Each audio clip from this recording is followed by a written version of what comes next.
Olá pessoal, amigos, amigas, dando continuidade a esta série Como Erradicar a Pobreza no Brasil. Hoje eu vou falar sobre os 21.190.000 beneficiários da Bolsa Família, que já foi Bolsa Escola quando foi criada pelo governo Fernando Henrique, pelo então ministro da Educação Cristóvão Buarque, e depois por motivos eleitoreiros, pura e simplesmente o PT mudou de nome para Bolsa Família e ampliou o alcance e a distribuição dessas credenciais para trocar por votos até prova em contrário. Tanto que no debate da Dilma contra o Aécio, no segundo turno em 2014, ela encheu a boca durante o debate para falar que ela pagava a Bolsa Família, que o governo federal pagava a Bolsa Família para nada menos que 52 milhões de pessoas no Brasil. Ora, naquela época, 52 milhões de pessoas era nada menos que 27, 28% da população. Lógico que era uma mentira deslavada, mas mesmo assim, mesmo com os números reais, a Bolsa Família é paga para um número significativo de pessoas, 10%, 10,5% para ser exato, da atual população brasileira, que está em 203 milhões e alguns quebrados, segundo o censo de 2022, divulgado no dia 28 de maio pelo IBGE. Ainda é um número grande. Não, vejam bem, não estamos achando que o governo não deva pagar esse tipo de auxílio ou qualquer outro tipo de auxílio previsto em lei para os menos favorecidos. O fato é que existe um número grande de necessitados precisando sim desse auxílio, justamente por conta da má gestão sucessiva nos últimos 20 anos. Porque o Brasil tem milhões de desempregados, 9 milhões e 600 mil desempregados, mais 3 milhões e 700 mil desalentados, 281 mil moradores de rua, enfim, mais de 20 milhões de pessoas na miséria extrema, ou um número parecido com isso. Já chegou no ano passado, em 2022, no último ano do governo do Bolsonaro, a 33 milhões de pessoas no Brasil vivendo a miséria extrema. Lógico que teve um agravante seríssimo, não só no Brasil, mas no mundo inteiro, que foi a pandemia causada pelo vírus coronavírus, que gerou a doença chamada Covid-19.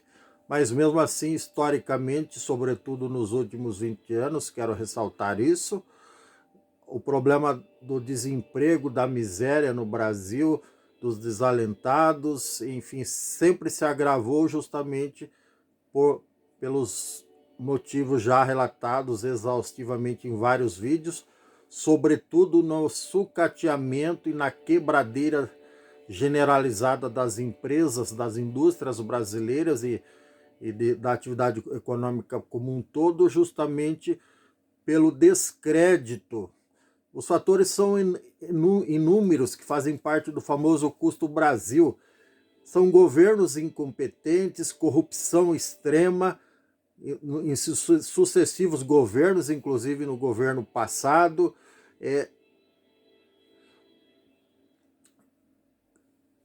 linhas de crédito para países vizinhos e países simpatizantes ou ideologicamente conectados, digamos assim, de companheiros e companheiras, a Venezuela, Angola, e Cuba e outros países aí que o PT andou perdoando dívidas milionárias, andou emprestando dinheiro do BNDES, que deveria ser um dinheiro para incentivo das empresas brasileiras, enfim, uma série de outros motivos que fazem parte do custo Brasil, continuando a falta de políticas públicas de incentivo ao aumento do nível de escolaridade, cursos técnicos acessíveis, inclusive no Sistema S, que é mantido pelas empresas, mas que cobra caro pelos cursos técnicos que oferecem, então acaba elitizando, de certa forma, os seus alunos, os seus estudantes. Esses cursos deveriam ser gratuitos. Além disso, falta de divulgação, por mais que haja vaga, inclusive de cursos técnicos no ensino médio e no pós-médio, os estados se negam, de certa forma, ou se omitem de divulgar justamente para não aumentar a demanda, porque em aumentando a demanda, aumenta a necessidade de professores, aumenta o custo das escolas de ensino médio, enfim. Então, e mais outros e outros fatores, falta de incentivo à pesquisa, à ciência, à tecnologia, e por aí afora. A relação é muito grande, muito extensa, e eu já falei pontualmente sobre cada um desses problemas nos mais de 1040 vídeos que eu tenho neste canal, mas não custa relembrar. Então, temos 21.190.000 beneficiários do Bolsa Família, que inclusive o governo anterior mudou de nome para Auxílio Brasil. Vejam bem a falta de seriedade, né? Os caras não têm competência de melhorar a qualidade do serviço público e pura e simplesmente troca de nome serviços públicos que foram criados em governos anteriores para se assumirem a paternidade, para divulgarem que criaram isso ou aquilo, sendo que pura e simplesmente estão mudando de nome. Falando em se apropriarem em feitos alheios, a Dilma também, na mesma época, em 2014, em 2010, quando ela foi candidata, ela também enchia a boca para dizer que tinha construído 500 UPAs no Brasil, ou mais, não sei quantas UPAs no Brasil, assim como tinha um governador do Paraná que também é do PT, na época não era, mas agora é. Ele também dizia que tinha construído 44 escolas hospitais no Paraná. Só que era tudo mentira, eles pegavam, primeiro superestimavam os números, ou então mudava de nome uma coisa que já existia há décadas. Enfim, é esse tipo de político populista mentiroso que o povo gosta, lamentavelmente, põe no poder.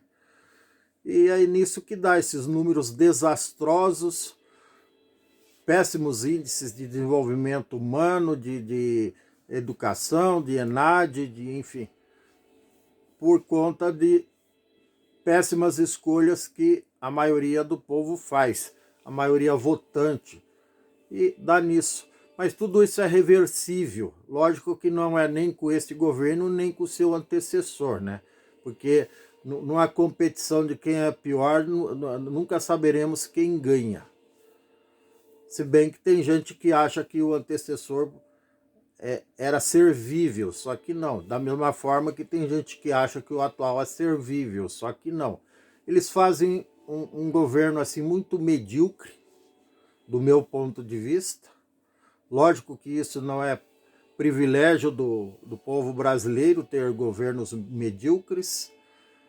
Infelizmente isso se alastra mundo afora, porque raramente as pessoas realmente competentes e preparadas, honestas, íntegras, corajosas, que têm capacidade de gestão, experiência, competência, inteligência, se lançam na política. E quando tentam, se arriscam, dificilmente são eleitos, até porque os critérios da legislação brasileira e de outros países de escolher um representante, inclusive nos Estados Unidos, que é a maior potência econômica do mundo, em todos os sentidos,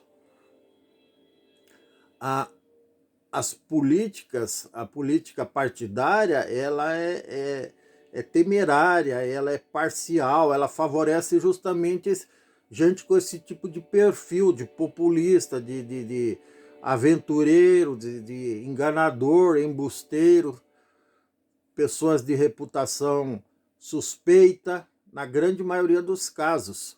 E, obviamente, não dá para se tirar coisa boa disso tudo, né? O resultado é, no máximo, mediano, mas historicamente é medíocre.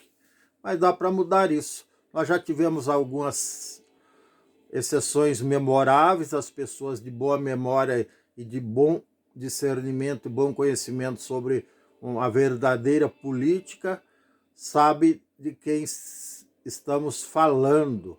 Tiveram a percepção nítida e da diferença entre um governo sério, um governo competente, um governo republicano, democrático, honesto, íntegro, de reputação ilibada, comparado com os demais. Infelizmente, historicamente, o que prevalece são os demais, para não dizer outras, ou usar outros adjetivos, melhor dizendo, enfim.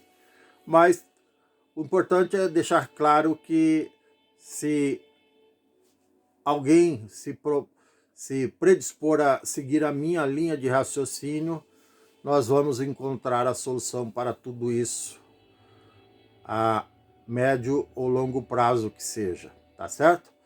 É isso, um grande abraço a todos, sorte, sucesso e tudo de bom, que Deus os abençoe e proteja de oportunista, golpista e safados. Um abraço.